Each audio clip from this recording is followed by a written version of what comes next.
Hello again, I'm Keith Soura, it's my colleague Peter.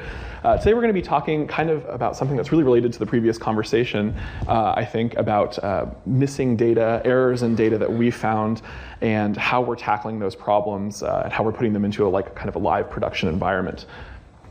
So a quick overview of the presentation. I'm going to talk about Panjiva super briefly, the importance of the data that we're going to be talking about, and then our solutions and how we're applying them directly in our production environment. So what is Panjiva? Who is Panjiva? Whichever you prefer.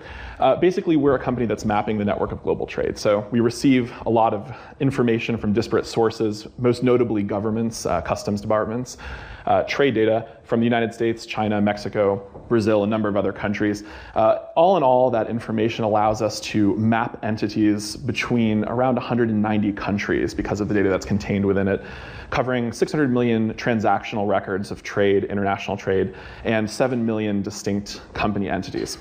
So the first thing that we do, and we talked a little bit about this last year, and I talk about it every day as my colleagues can attest, is that we pull in a lot of data sources, and they're heterogeneous, and they're dirty, and they're messy, and I think everyone kind of deals with that sort of situation, and we structure them and make them actionable at these transaction kind of micro level records. So we have information on parties that are conducting trade, these actors. We have information on what they're doing, who is assisting them in conducting the transaction, so maybe shipping lines, vessel operators, and what they're actually doing. Sometimes we even have information on the economic impact, such as taxes assessed by various governments, the cost of the goods, the cost of the freight. And as you can imagine, this actually gives a really powerful window into business operations for these companies.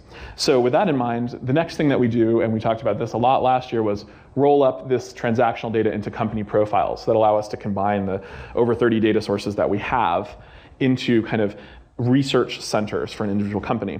And more recently, and the thing we'll be talking about today, is our ability to then fix the errors that we find systemically in the data, kind of in an automated and very quick fashion, to conduct and create these networks from the different company profiles that allow you to explore the flow of goods around the world in different supply chains or kind of arbitrarily designed or defined chains. So the importance of data that we're going to be talking about right now. It was a really great conversation on missing erroneous data, correcting it, understanding the damage or not that you could be doing to your original data. And obviously this is of vital importance to us because people are making pretty expensive decisions based on the information that we provide to them. So theoretically, what is our goal here? It's to allow our customers and our internal analysts, because we also have researchers at our firm, to basically have real-world statistical analysis capability on our data. The data comes in every day. It's an enormous amount, millions of records a day, and we want to make sure that they're corrected and able to be researched immediately when they're loaded on the platform. And the primary obstacle, of course, is that a lot of this is missing, and there are errors in it. And it's not just errors that happen from transcription or errors that happen accidentally. It could be things that are actually intelligently introduced into these data sets as an attempt to defraud or an attempt to hide or obfuscate activity. So we're battling that as well. And we're going to discuss our three primary solutions, the three categories of problem that we've seen so far, which are the missing observations. So I think something Anthony is always great at discussing, which is knowing what you don't know, missing values when you figure out what you don't know, and incorrect values and how they impact aggregate analysis, even with small errors at the micro level. I'll talk a little bit about missing observations first. So our three steps that Peter has always outlining for me are to detect, correct, and enable. That's kind of, we like to do things in steps of 3 at our company. So detecting, for us, we receive trade data. It's transactional and a lot of it's date bounded. So we want to identify periods where there seems to be something wrong with the information that we're getting from governments. And as you can imagine, government data comes in fits and bursts. It's very fickle because it's subject to changing laws, changing opinions on public privacy, company privacy. It's subject to changes in regime. All of these things make it really interesting to review when trade is increasing, decreasing, or staying flat from a particular source. So one of the things that we want to do for correction is we're going to treat these periods that seem anomalous, seem weird, seem like they might be causing problems in our aggregate analysis as missing values. Right off the bat, we're just going to say, these are missing. Let's construct a model to understand what would happen if they weren't. And then we're going to attempt to correct that by kind of taking a principled approach to these abnormal periods. And I'll show you what that looks like live. So this is an example of one of the things that we're looking at, especially with record counts, even though this is applicable to a kind of a broad variety of problems. But on the left, you'll see we're running a search. So we're just looking over all of the different government data sources that we have for transactional shipment records.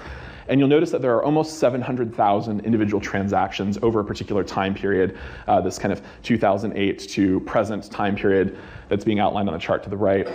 And you'll notice that about 578,000 of them are from the United States. Well, this is really interesting, and if you notice on the right-hand side, we're talking about Walmart here. So everyone's familiar with them. They're a huge company, a lot of import-export activity all over the world, very organized supply chain. 700,000 seems kind of normal for them based on other research. But if we look on the right, if we just were to look at information that was provided directly from the US government that is specifically saying this is something that belongs to Walmart, this is an activity that's related to Walmart, we only have 173,000 observations during the same period. And what our system is actually doing here is automatically flagging, based on that knowledge and knowledge of other areas, domain expertise in this particular case for opt-out and manifest confidentiality requests, that there were periods, 2 periods in fact, where we believe that Walmart is conducting some type of opt-out or manifest confidentiality request. They've requested some form of transaction hiding from the Customs Department, which they can do here. And we're able to kind of look beyond that opt-out by, 1, using the other data sources in our data set, and 2, searching around the things that normally we would search through. We also flag it automatically for our customers right on the platform. So you talk about missing values, I'll turn it over to Peter. Sure. Yeah, so that was great. Thanks, Keith, for the introduction. So Keith's just been talking about missing observations. In the case where you have a missing value, as the previous presentation just alluded to, you have a field in which you have values that are missing. You know that that field should exist. You have the observation, but either the field is pretty sparse or you're missing values, even if it's not sparse, in a way that will potentially impact your analysis. What we want to do is we want to impute these missing values, and we can have a measure of confidence, as was alluded to before. And what this is going to enable is it's going to enable unbiased and efficient analysis. By this I mean, if we just discard these observations for the analysis that relies upon this field, we're going to be making the assumption that this data is missing completely at random. You're just going to be saying it's unrelated to all the other variables in my data set. And that's almost certainly incorrect. If we impute these values, we can get away from this, and we can make an assumption, as long as we assume that we can impute it based upon other values in the data set, then we're going to be enabling a much more unbiased and an efficient analysis. We're going to be using more of our data, and we're not preferentially going to be discarding data that falls into some sort of class. This will allow us both to do analysis, but it'll also allow us to query and investigate individual records. So in our case, this is public record data, and people have an interest not only in doing aggregate analysis, but also looking at individual records. So it's helpful as well just to have a full record at that level, even if you're doing nothing further. So I'm going to give an example.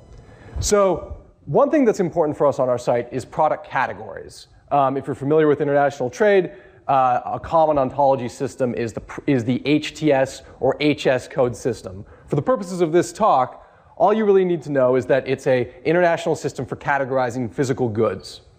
As you can see on the site, we have a lot of different data, and it's in a lot of different languages. So if you were looking for example, data on shirts on our site, well, some of our customs data is in Spanish, so maybe you want to search camisa. And you can see here that then we end up with Peru imports being the primary import data source that refers to shirts as defined as camisa. If you do it in English, you'll see that the US is now the primary import source that has information on shirt imports. This is leaving aside any other question about synonyms for shirt, even within language. So maybe shirts are being referred to as blouses, for example. So if you don't have some sort of product ontology system constructed, then you're going to end up in a pretty tight spot. You better be thinking pretty carefully about that Boolean logic to find all those shirt shipments that you're interested in. However, if we can put them all in a common category system, we're going to be in a better spot. The US import data is a good example of a data source that rarely comes with this product category system. It rarely has an HTS code. However, we can put that in. So here we see an example of used cars coming into the US. They're Toyota cars. They're coming from Japan.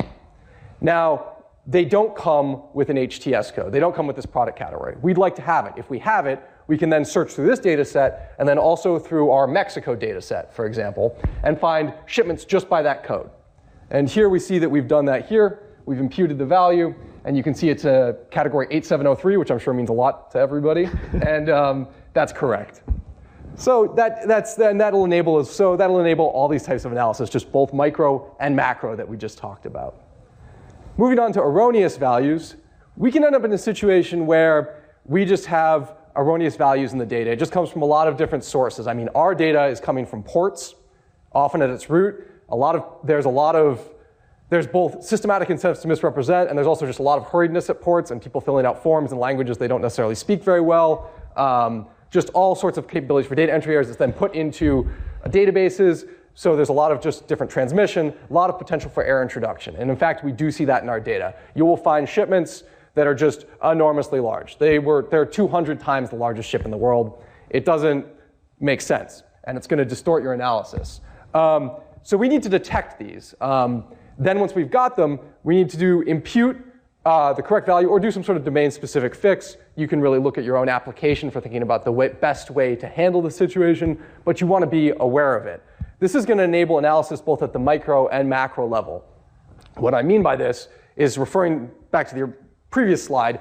You've got this shipment of cars. You'd like to sometimes look at that individual shipment because you're very interested in what happened on that day because, I don't know, maybe you're one of the parties involved. You want to see what the public record of that day is. Maybe you've got other reasons. Or maybe you want to do an overall analysis of car imports into the US. You want the weight to be correct. You want that aggregate analysis to be correct. So both micro and macro. And what we can do then, if we do this right, is we can minimize outliers, not by aggregating everything and then discarding points that look wrong for this aggregate analysis, but actually starting from the micro level and then ending up with a macro analysis that doesn't have those outliers, and we'll be in a better spot. So here we see an example of an oil shipment of Arab Light crude coming into the US, where the weight greatly exceeded the capacity of a large bulk ship. So it's about it's about 200 large ships of oil coming into the US. Ostensibly are all on this one. It's really not great. This ship is not right, and also because oil comes in very large shipments, you're going to end up in a situation where this is going to distort an overall analysis of imports into the US, certainly for oil and possibly for other things on this day, certainly in one port. However, we can fix that, and we fixed it here. So we've detected this error. It seems pretty obvious. And then we've actually corrected it. And if you look at the number of barrels, if you're familiar with oil, and I'm just kidding. But if you do the calculations, you'll find that it is the correct weight. Then we go on to the macro level analysis. This allows us to remove points that are manifestly unrealistic, not through discarding them as outliers, but rather after the corrections, just not having them anymore. So here we see imports into the US from Australia, and we see on the right in the circled bit a series of imports in which 200 to 2,000 of the largest ships in the world docked in a single day in the US. And it's not like Australia is like moving to the US in one large group. It's not happening. That's not what that's incorrect. However, when we do carry out this correction at the transaction level, we end up with data. This will actually disappear. The distribution also slightly shifts a little bit to the left, but the main effect you would see if I put that up there is it's gone, and it's not gone because we discarded it. It's gone because our data is now more correct. So missing no more. I mean, that's what we're going for. So if you have any more questions, we can answer them now. There's the round table after. We're really excited about this. We're really interested to hear what you're doing, and we can just talk about it. So I'm Peter, this is Keith, and that's our presentation.